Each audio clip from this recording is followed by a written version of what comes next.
GL Chapter 30A, Section 18, and the Governor's June 16, 2021 revised order extending remote participation by all members in any meeting of a public body. This meeting of the Great Barrington Select Board will be conducted via remote participation to the greatest extent possible. Specific information and the general guidelines for remote participation by members of the public and our parties with a right and a requirement to attend this meeting can be found on the town's website. No in-person attendance of members of the public will be permitted, but every effort will be made to ensure that the public can adequately access the proceedings in real time via technological means. Pursuant to Mass General Law 7C 38, Section 20F, after notifying the chair of the public body, any person may make a video or audio recording of an open session of a meeting of a public body or may transmit the meeting through any medium. The beginning of the meeting, the chair shall inform other attendees of any such recordings. So this meeting is being recorded by CTSB, by the town, and other members of the public. Any member of the public wishing to speak at the meeting must receive permission of the chair. The listing of agenda items are those reasonably anticipated by the chair, which may be discussed at the meeting. Not all items listed may, in fact, be discussed, and other items not listed may be brought up for discussion to the extent permitted by law. So we'll start with convening as sewer commissioners. Do I have a motion, Lee? I make a motion to convene as sewer commissioners. Second. All votes in virtual meetings are roll call. Garfield? That was an aye. Eric? Aye. Ed? Aye. Lee? Aye. And aye. It's unanimous. Sean, do you want to give us a little presentation? You're muted, Sean. Sure. So I'll start off tonight with some good news, which I know I don't often come before you guys with. So as you guys have heard me for the last couple of years, we're due for a substantial upgrade to the wastewater treatment plant, somewhere in the neighborhood of like $20 to $30 million. We received our permit from DEP a year ago, and consulting with Bill and our engineers, looking at the data over the last year, we realized that we are actually within compliance of our permit. So we will be able to avoid, at least the time being, a large upgrade there, into the savings of tens of millions of dollars. So that is one piece of good news I thought I'd start off tonight by bringing you guys. However, we still have upgrades that need to happen down there, including an aeration tank, which will be millions of dollars. And we have debt service that we owe on from previous upgrades. So coming before you guys tonight, looking to increase the rate for the septage we receive down at the plant. We collect septage from all the neighboring towns, private residents who get their new their septic systems pumped. We've seen substantial increases in usage that I've laid out before you guys in the executive summary. We expect to see more increases in usage. There are costs associated with processing the septage, and the costs continue to rise. So our current contract has gone up quite a bit. So we're looking to capitalize on the additional septage we're receiving and generate some more revenue for the enterprise system by having users that are not connected to the system pay their fair share to help with the upgrades that we have coming and to pay the debt service we've incurred over the last few years. So I'm asking you guys to consider a 30% rate increase from 11 cents per for 1,000 gallons to 0.143 cents per 1,000 gallons. So feel free to ask questions. Just Sean, in the recommendation, it says per gallon. It's per 1,000 gallon, right? Yeah, sorry about that. Oh, no, that's fine. Lee, do you have a motion? I make a motion. To open the discussion? No, make a motion to Actually, sorry, I want to step in for 1 second. It's Yep. actually, it'd be 11 cents per gallon or $110 per 1,000 gallons. The increase would be to $143 per 1,000 gallons. So we can keep it at 0.11 cents per gallon, 2.143. You're actually correct. Sorry, it's semantics. Yep. Okay, perfect. So the motion would be that we vote to raise the septic from, rates for septic receiving from 0.11 cents per gallon to 0.143 cents per gallon effective November 1st, 2021. Can I just second what you said? You can just say, so moved. So moved. Second. Second, discussion. Seeing no discussion, it's a roll call vote. Garfield. You're muted, Garfield. Aye. Thank you. Eric, Aye. Ed, Aye. Lee, Aye. and I, it's unanimous. I need a motion to go out of our role as sewer commissioners into our role as select board. I make a motion to reconvene as select board and leave our role as sewer commissioners. Second. Roll call vote. Garfield, Aye. Eric, Aye. Ed, Aye. Lee, Aye. and I. Select board's announcements, statements. Garfield, Nothing at the moment, thank you. Eric, Nothing, thank you. Ed, I got a couple and they're longer than usual, so I'm glad we have what looks like a short agenda. And I'm sorry, one of them, the Downtown Great Barrington Cultural District, which is sponsored by the Massachusetts Cultural Council. I represent the town and the select board as co-chair. Starting this Thursday, September 16th, they're launching Art Week Berkshires. It's a 10-day countywide festival which features artists and creative organizations. There'll be more than 100 events all over the county, visual artists, musicians, photographers, dancers, and actors. Most events are in person, but some will be virtual to accommodate COVID concerns. Art Week Berkshires is sponsored by 5 cultural districts. Great Barrington is one of them. Lenox, North Adams, Pittsfield, and Williamstown are the others. Included in sort of great is the 25th Annual Festival Latino here in Great Barrington on the 25th at Town Hall. But in addition to works created by individual artists, there's hands-on and family-friendly events at some of the large institutions like Norman Rockwell, Clark, and the Berkshire Museum and the Mount. There are 25 open studio events. This was originally a statewide event run out of Boston, but COVID ended that. So this year, the local cultural districts worked together to cross-promote and to do this. And to find out more information, there's a very long link that I'm not going to read out. Just Google Art Week Berkshires to get there. And if any member of the press would like a press release on this, just contact me or Chris Rembold, and one of us will get it to you. So there's that. The other thing I have is a little bit longer. Sorry about this. The select board appointed me as the point person for the legal cannabis businesses in Great Barrington. So I'm giving a quick update. There was an article in the Berkshire Edge on August 25th that was with the headline, "Since 2019, Great Barrington has raked in $6.7 million in cannabis revenue." This is not a complaint about the article. The Berkshire Edge is wonderful. The subheadline referred to the community impact fee as legalized extortion. And that's what I want to address locally. And since I wrote the host agreement, I want to assure the board that it is not extortion. So in the article, the Massachusetts Cannabis Business Association, they're the ones who referred to it as legalized extortion. The article referenced a Commonwealth magazine opinion piece that they wrote in which they said it was hard to make a case that there's any negative community impact. And they gave some examples. There were no reported sales to minors, no increased crime, no increase in DUI, no negative impacts on nearby businesses or neighborhoods, no staffing or budget increases in police, fire, health departments attributable to cannabis stores. The good news is they're mostly right. There are also some benefits. Legal marijuana has positive impacts in employment, in real estate taxes, and in tourist dollars spent elsewhere.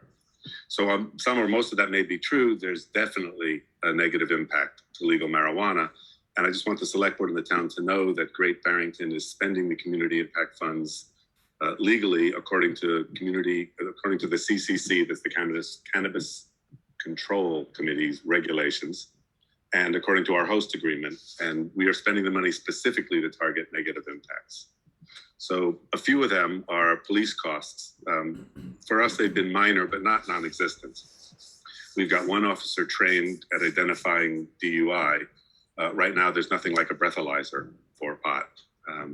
The cost for that was not paid by our community impact funds, although certainly it would have been eligible.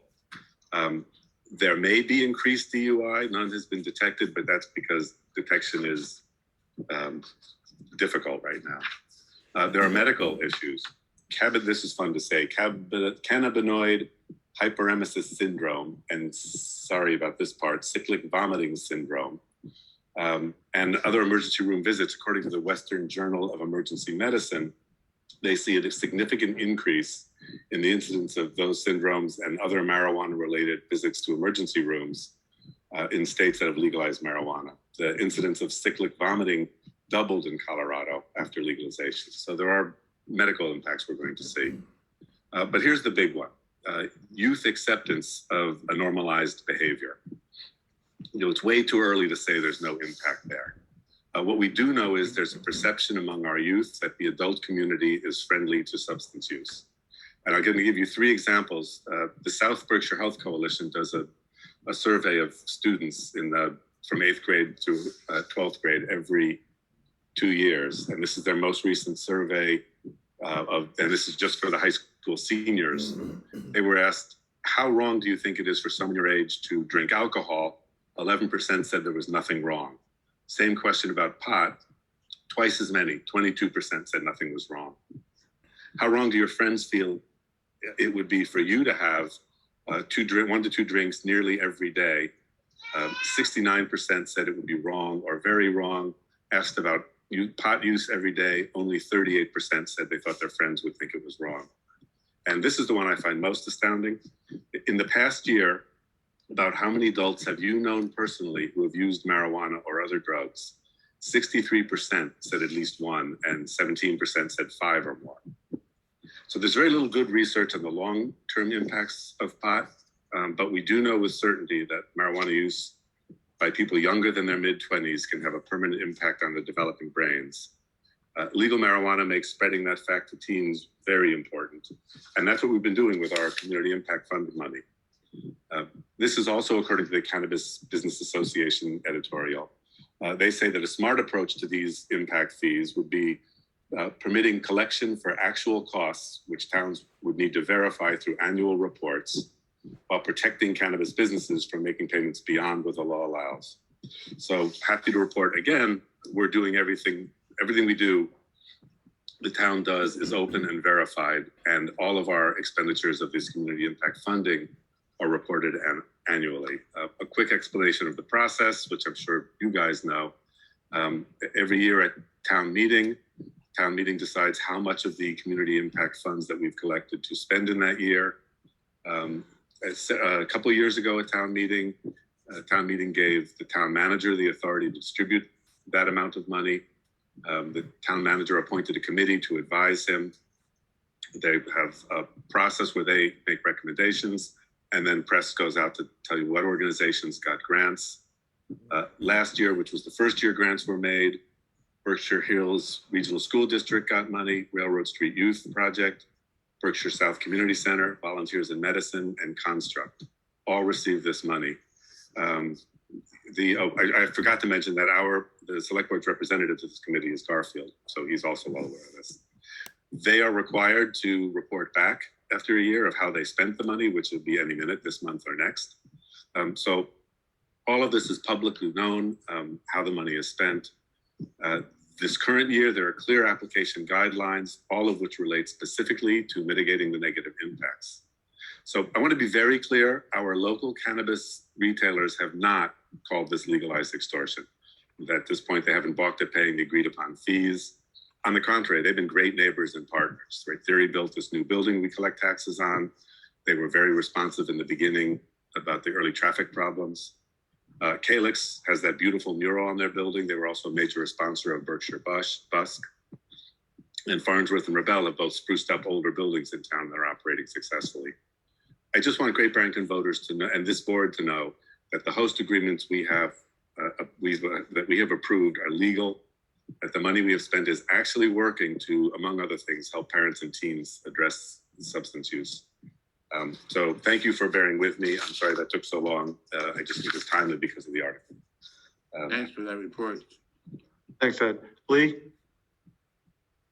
I recommend, I represent,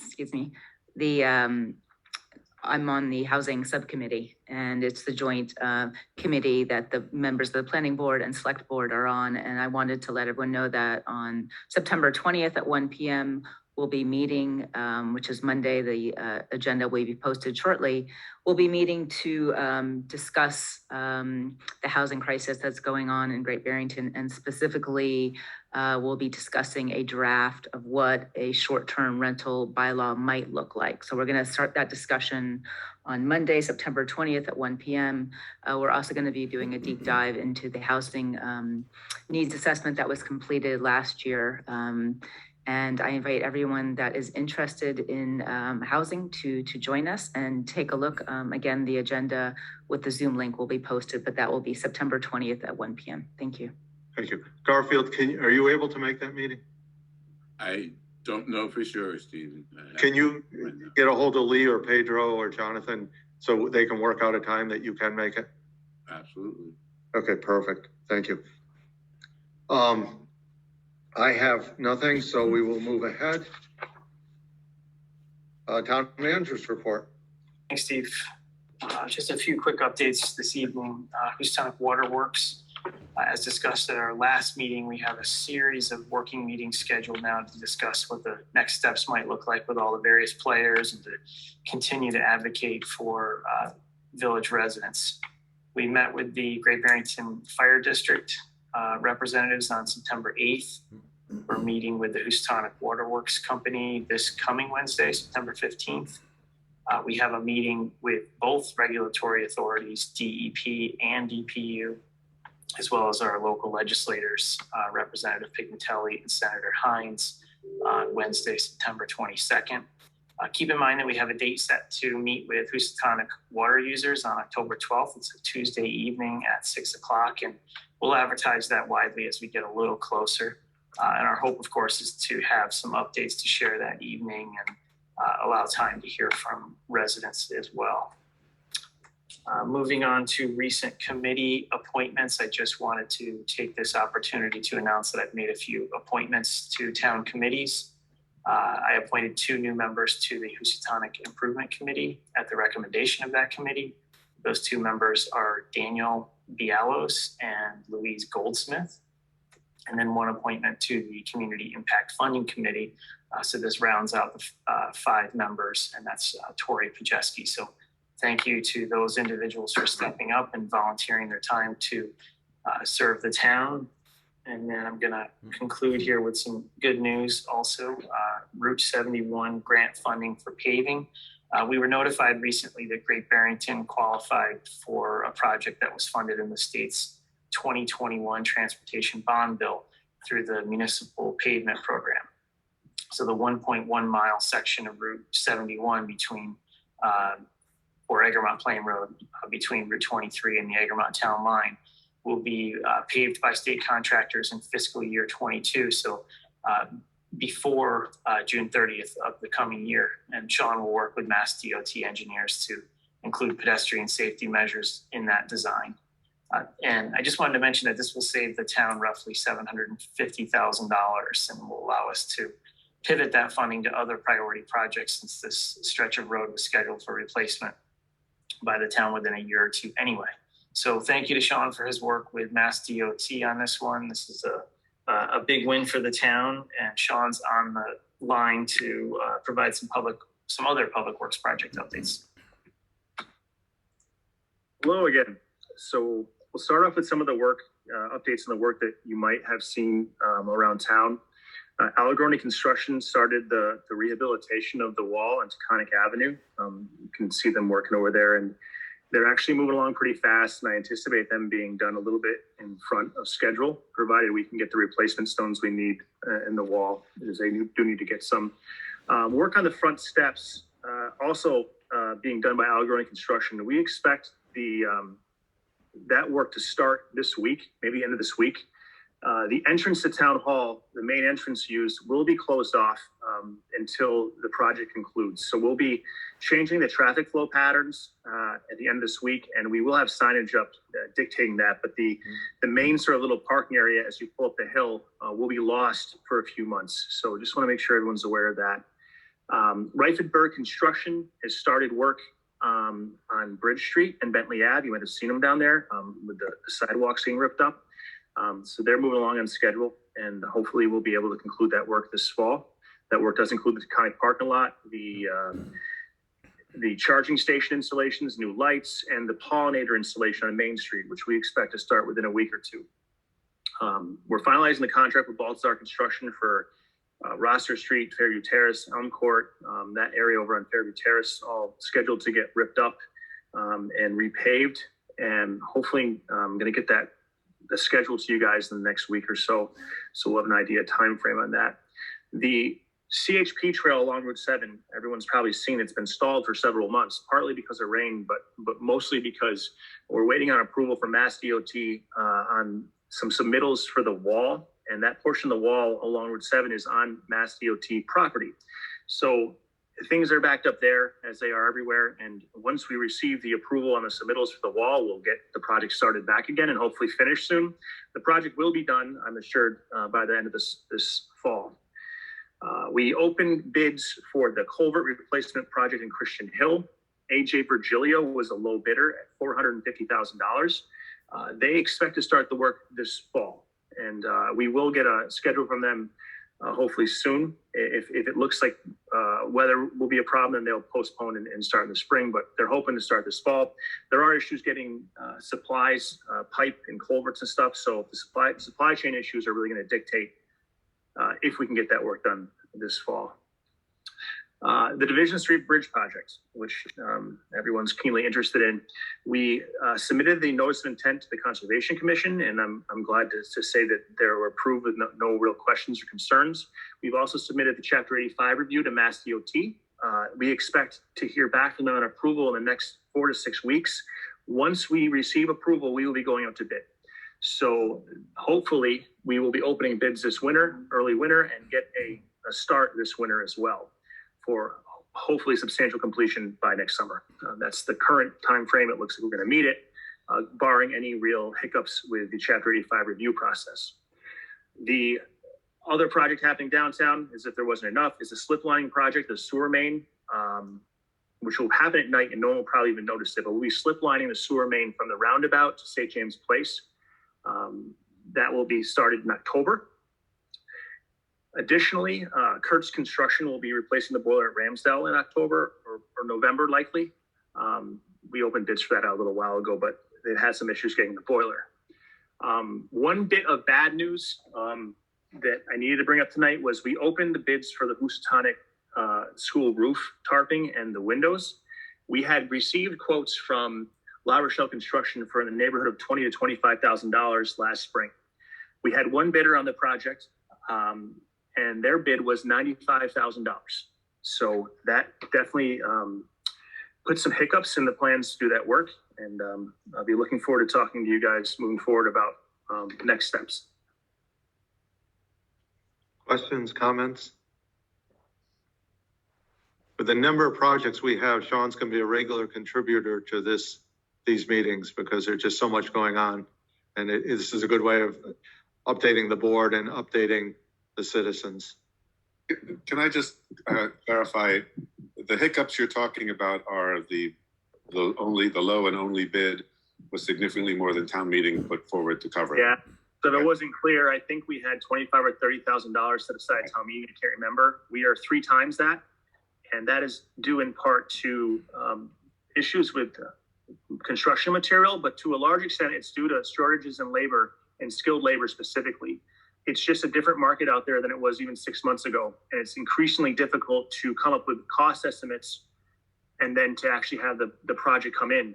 That's an extraordinarily high number, considering what most people thought would be a $5,000 or $6,000 project. I mean, often people would say, why don't you just tarp the roof? Why don't you just board up the windows? And you can see now why it's sometimes complicated to get things done in a timely fashion. Lee? Well, that was my question, Sean. I just, for those that, do ask, why don't we just do it ourselves? I just wanted you to emphasize the reason why the town is not taking on that work.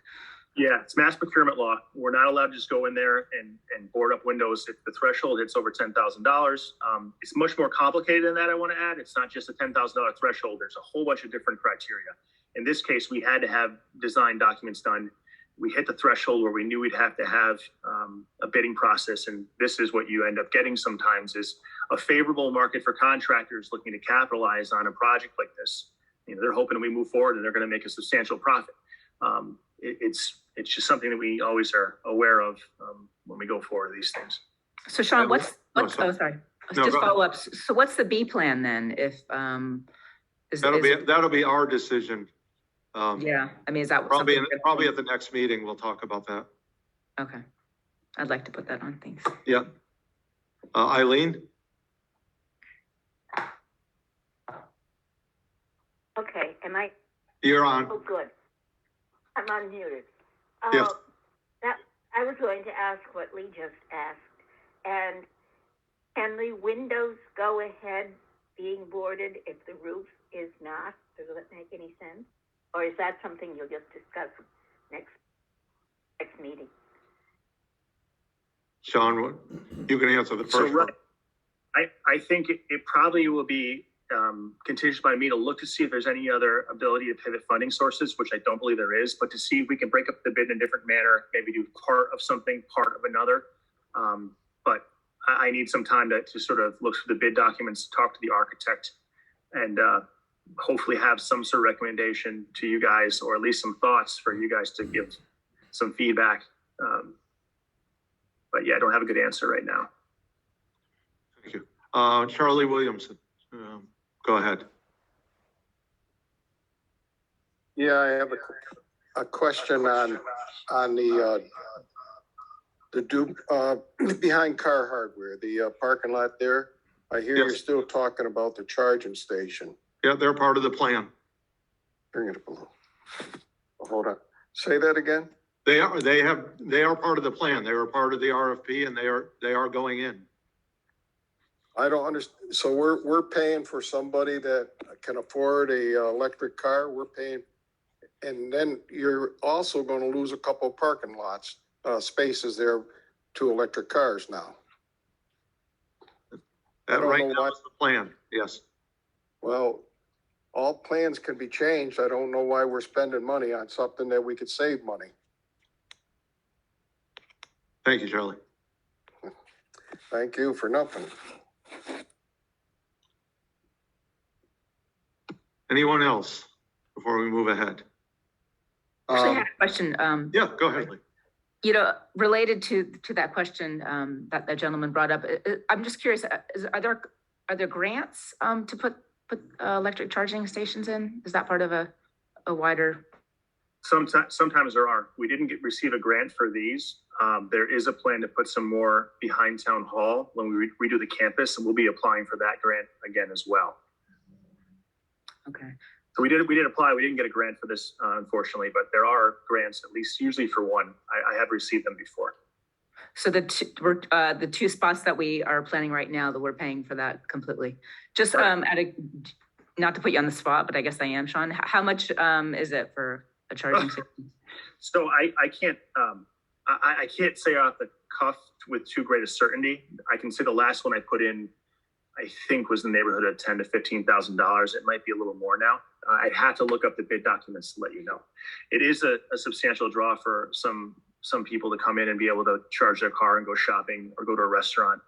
There are not that many around, so there are some economic impacts, the positive as well as environmental impacts, obviously. Thank you. Thank you, Sean. Mark, anything else?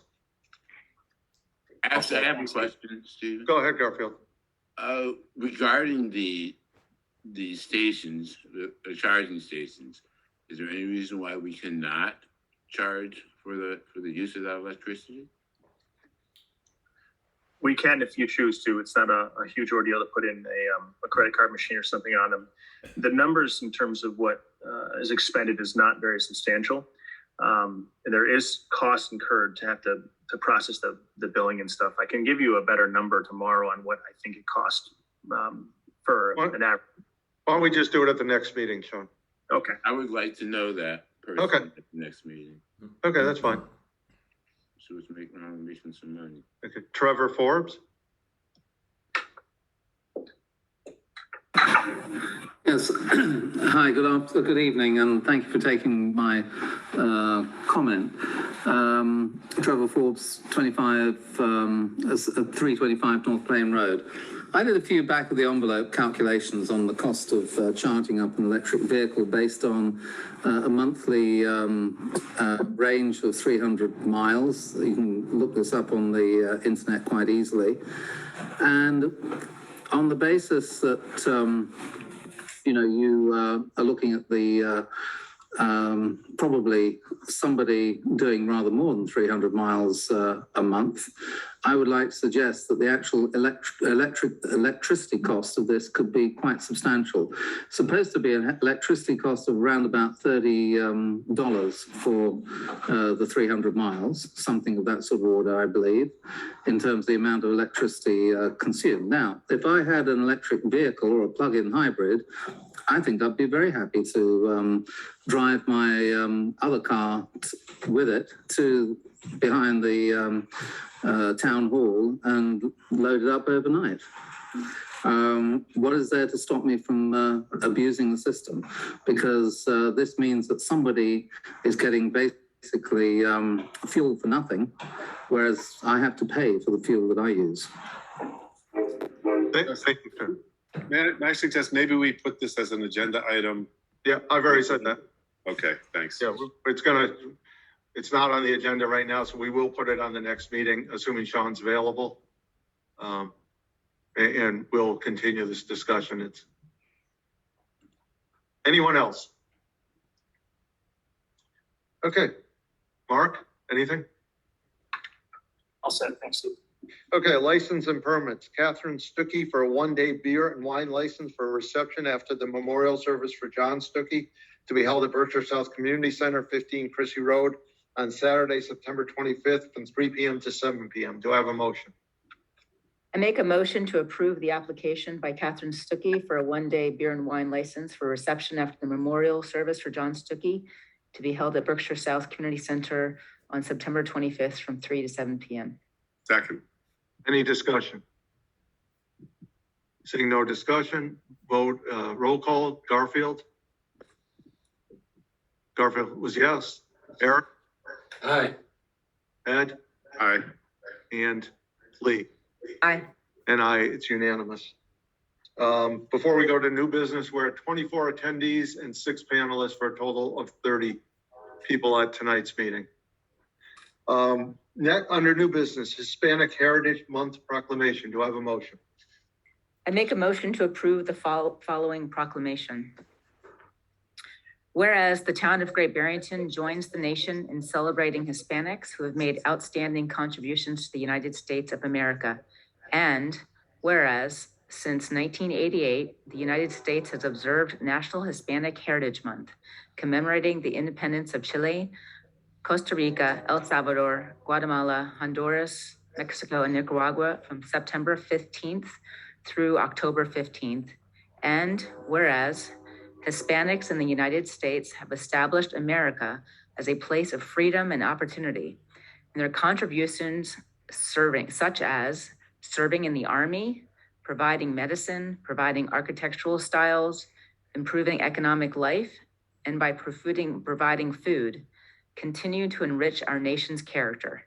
And whereas America's cultural diversity and optimism for a brighter future has always been one of our nation's greatest strengths. And whereas together we recognize the community of Hispanics in Great Barrington, whose love of family, strong work ethic, and sense of community have helped unite us all.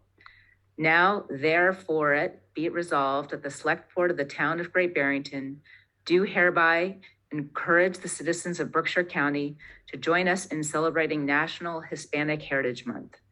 And witness, therefore, we have hereunto on this 13th day of September 2021. Do I have a second? Second. A second from Ed. Roll call vote. Garfield. Can I ask something first? Of course. Or suggest? And this may be small, and I could even be wrong. I mean, it's political stuff, but is this not featured as Festival Latinos and would be more appropriate as opposed to being Hispanic? Well, this is National Hispanic Heritage Month. Okay. This month is. And so we're endorsing that is what we're doing. No, I understand that, but I guess I'm speaking semantics. And if Latino is a better appropriate word is what I guess I'm querying about. This is kind of a boilerplate proclamation, I believe, that other towns are using. And we can look into it at some point, but I don't know if we want to rewrite the whole thing. I understand. I just wanted to be. No, I appreciate that. Anyone else? So roll call vote. And I, by the way. Okay. Thank you, Garfield. Eric, Aye. Ed, Aye.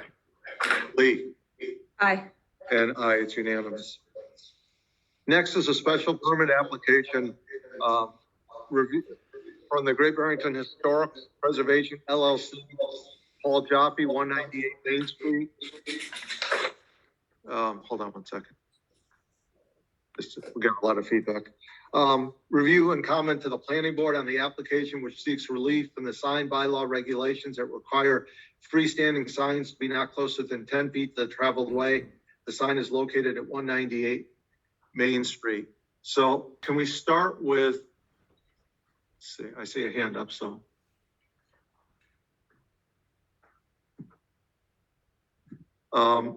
First, I would like, Chris, would you? I think I just promoted Chris, I hope. Chris, can you just give us an overview on this, the technical nature of this? And I'll promote Travis Durr, who's going to speak for the applicant. Sure. Hi, everybody. Can you hear me? Yes.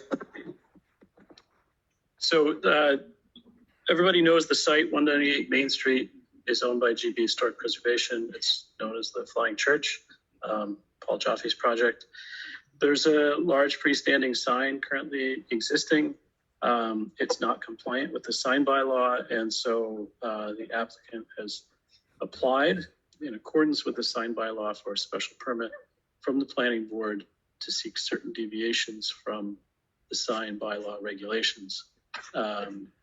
So that is what the planning board is hearing, I believe, October 13th? No, I'm sorry, I forget the exact date of the public hearing. In any case, the select board's in the course of usual special permits is being asked for a review and comment to the planning board on this matter. Thank you, Chris. Travis Durr, do you have some comments representing the applicant? Can you hear me correctly? Yes. Oh, perfect. So I apologize if this is out of turn because we do have a DAC meeting this weekend, or sorry, not this weekend, but this Wednesday. So I feel like things might be going a little bit backwards for that, but I apologize. No, this is fine. Okay. In regards to this property, Paul Jaffe is adamant in saying that the sign was approved with the building plans of the building. And that is his entire point of contention and what he wants to strive for. So this is the reason why we are doing the special permit, because that our relief should be from, it was initially approved, even if it wasn't supposed to be with those plans. Thank you. Chris, do you want to respond to that at all since you were part of the special permit process, or would you rather not?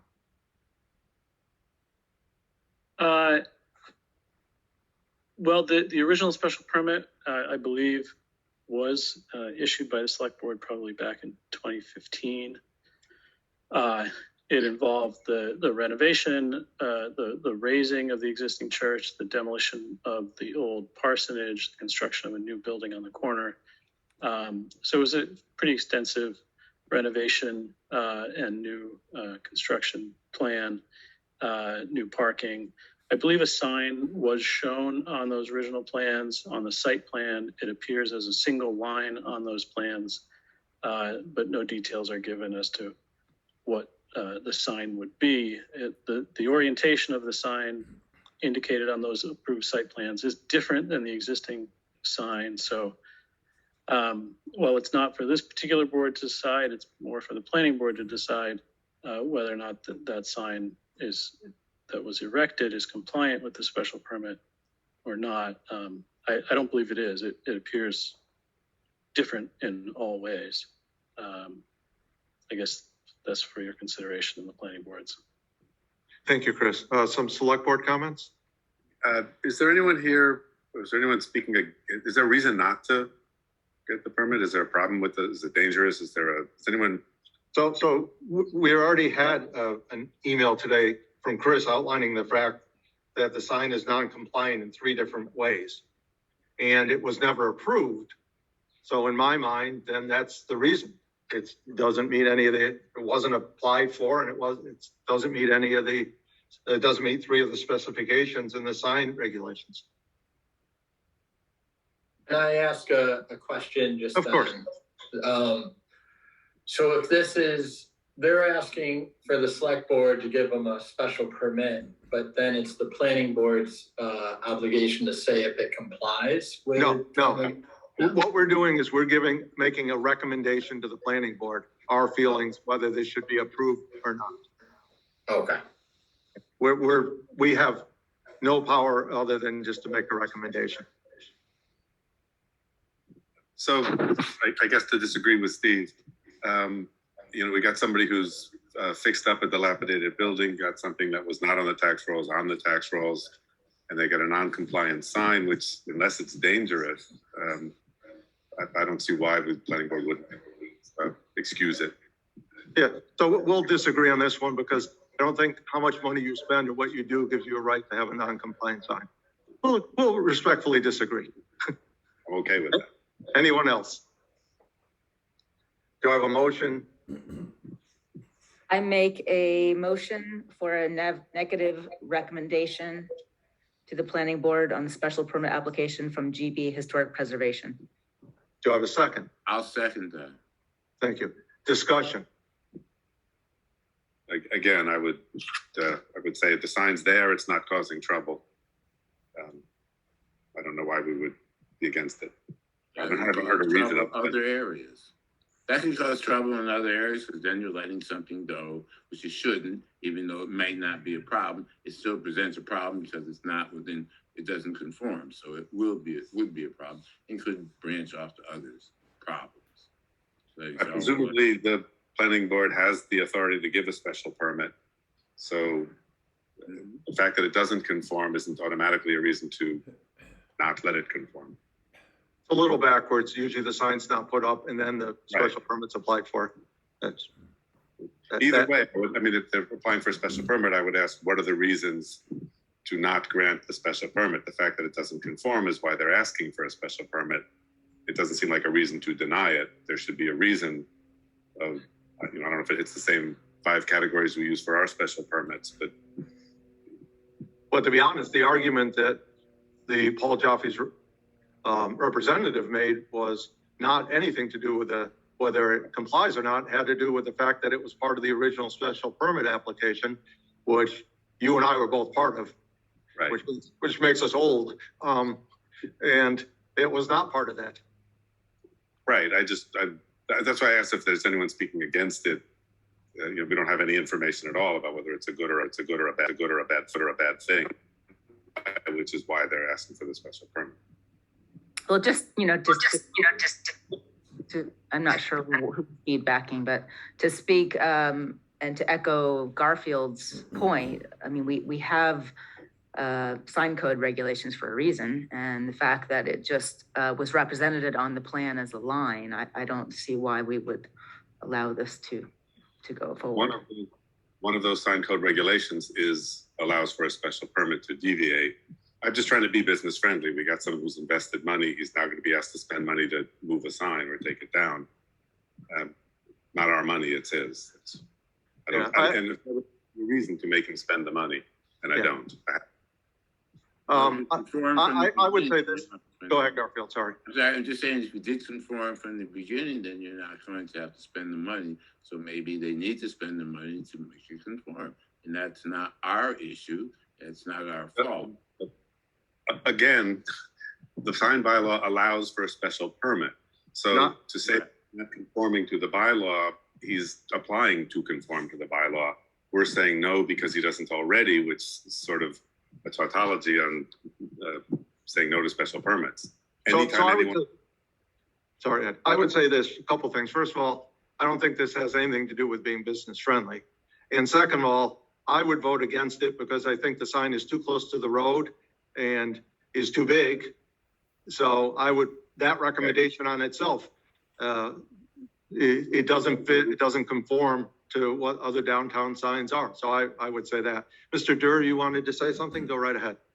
Sure. I don't want to preach to your code that you know, but I was just filling out the application and I go with Ed Abrams in this representation. The special permit application is there to alleviate this. I know it is a kind of backwards thing that the sign is already up, but I do want to make that statement that this special permit application and rule set diverges regularly from the usual happenstance of Great Barrington for these sorts of problems to be addressed and to have an outlet and community to follow through with them. Anyone else? Thank you. Anyone else? So it's a roll call vote. Garfield? If we're voting to get a negative, I'm saying I vote negative. So no, we're voting to give a negative recommendation, so I can be clear. So if you want a negative recommendation, you vote yes. Yes. It's always backwards when we do this. It's a little confusing. Eric? You're muted, I'm sorry. Aye. Ed? No. Ed, that's a no. Lee?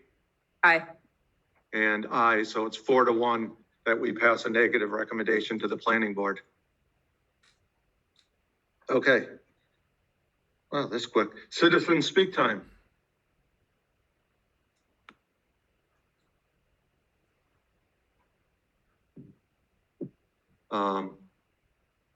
Erica Milkey. Hi, Erica Milkey, 13 East Street in Great Barrington. Two things. They're both very quick. One is related to I recently heard from some parents. So I'm the mother of a 12-year-old, and I've heard from a couple of his friends and their parents that some of the kids are smelling marijuana outside of Calyx. I've never personally smelled it, and I don't know if people are buying it and then smoking on the street or what's happening, but that kids are not wanting to go to Tom's Toys on their own because of the negative smell. Like We will look into it. I have not heard that at all from anyone, but Okay. we'll look into it. Okay, great. And the second thing was I just wanted to thank Garfield for at least bringing up the question of the Latino and Hispanic thing. Garfield, I research this all the time because it's so confusing. But the bottom line is that Hispanic is usually like people that come from a place where they speak Spanish. And Latino is usually for people who are from Latin America, although Brazil is like its own thing. So in this instance, the countries that were in the proclamation that Lee listed are all places that got independence from Spain. So Hispanic is the right term, but it is definitely debatable and not everybody follows these groupings. Appreciate that very much, Erica. Yep. Thanks, guys. Thanks. Charlie Williamson.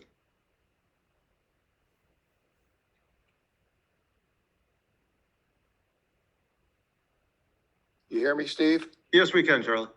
Okay, I really would like some help on this, and everybody knows what I'm gonna be talking about, but we need an open mind on this. And I'm talking about the traffic in Great Barrington. It's been there for years. You can't get through the town. I've got some suggestions. I'd like you to really consider them. Some are short-term and some are long-term, and I know you need the state help. But here's the short term. Cottage Street Light. just last week, I went 3 times in one day down to Car Hardware. And that light 3 times as I was heading south turned red for no one there. And it held up the traffic both north and south. That was 3 times, 3 trips into Barrington, which I avoid with the plague. I don't go into Barrington because of the traffic. If that light should be turned off, well, you know there's a problem. There's a problem with that light. There's no reason for it to be turning red. None whatsoever. And I brought this up last year in November when I was deer hunting. At night, that light turns red. That's the short term. There's another one, is the traffic lights in Great Barrington. Now that we're past Labor Day, I believe we should try at least run a test of having them flashing. And have it 7 p.m. at night to 7 a.m. in the morning, go on flashing. The town did it 3 other times when I asked back years ago, and it did help the flow of traffic. Long term, the town has to take a look at it with the state. There has to be something done with the pedestrians. I mean, yes, we let them go across, but you'll get one group go across, another group go across, another group go across, and the traffic doesn't move. It's backed all the way up when you're coming north, all the way past the police station, sometimes all the way down to Big Y. You can't get through the town. And we have to get some flashing lights and get them all on time and give them time to cross and then let the traffic flow. The other one is when the town had the rebuild on the main street. Prior to that, when you were heading north, when you came to Taconic Avenue, you had a green arrow to turn left and go up Taconic Avenue. Now it's just a red light and you back up the outside lane all the way up, waiting for one car to turn left to go up Taconic Avenue where you should let that car go. And then also on that rebuild, you had pedestrian flashing lights at the post office. They took those lights down. I don't know where they put them, but on all the crosswalks in Barrington, there should be flashing lights to bring it attention that there are pedestrians there, and we need to have a light go flashing when people are going to walk across. We need help in this area, and it's time somebody sits down there and take a look at the flow of traffic.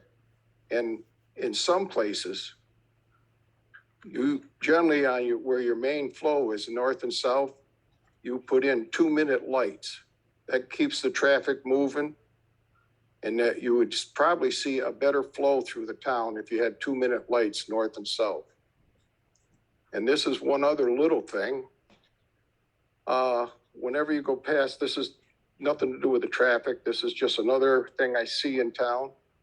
When you go by the firehouse and they got all the bays open, whether the trucks are in or out, they have all the lights on.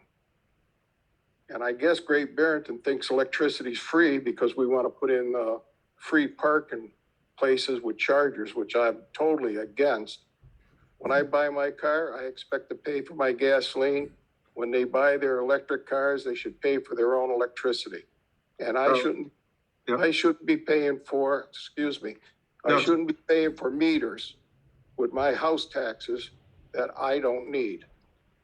Your time is up, Charlie. I've written down all your comments. I'll talk to Sean and Mark about them and we will talk about them.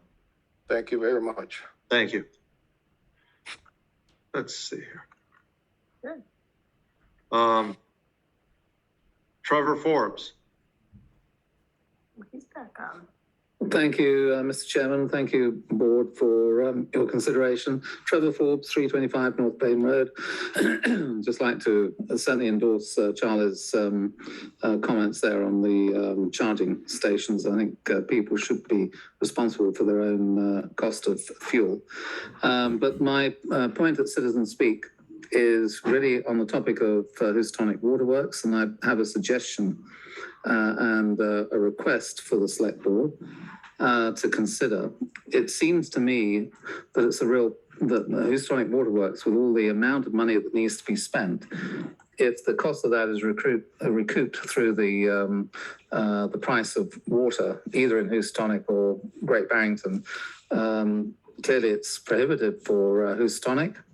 And if Great Barrington comes into this and tries to buy it and alter make all the investment, I don't know why any taxpayer in Great Barrington would want to vote for a much higher water rate.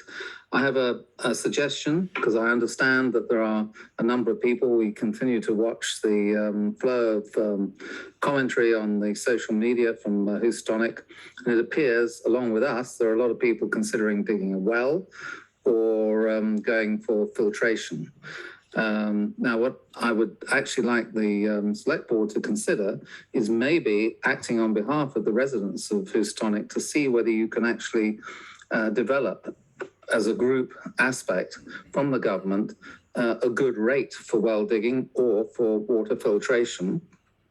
And for those people who, you can then means test people's requests, but for those people who can't afford well digging or filtration, maybe there is a way that you could provide a grant based on a means test for those that are less able to consider. But for those who are able to fund their own filtration or well digging, then at least if the town could actually negotiate on our behalf for a good rate for that on a bulk basis, I think that would be a positive step forward, because I don't see how you can resolve Houstonic Waterworks unless Houstonic Waterworks themselves put themselves into bankruptcy, and that forces the state to do something.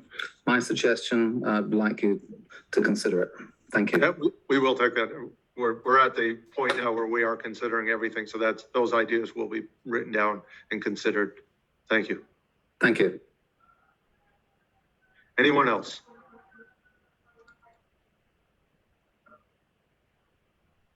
Select board time. Garfield. Well, I just wanted to reiterate and let Charlie know and Charles Williams know that we are indeed mentioned that we would speak about putting in meters possibly regarding the new charging station. So it is being looked at.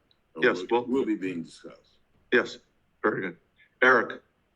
Nothing at this time. Thank you. Ed. Lee.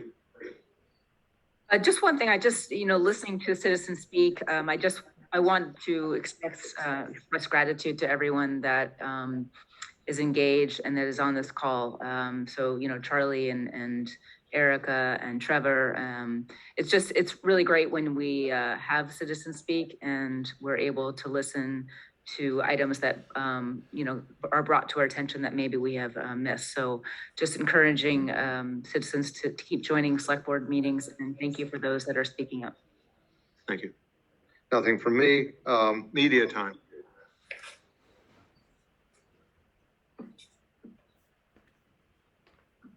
Seeing nothing from media time. Motion to go into executive session. I'm getting a lot of feedback of people in mute. Thank you. Motion to go into executive session pursuant to Mass General Laws, Chapter 30A, Section 21A1, for the following purpose: to discuss complaints brought against a public officer, employee, staff member, or individual, OML complaint Eileen Mooney, and not to return to open session. I make a motion to go into executive session, not to return to open session. And do I have a second? Second. Roll call vote. Garfield. Aye. Eric. Aye. Ed. Aye. Lee. Aye. And we will not return to open session. Thank you, everyone. Just have to wait till people get off the line.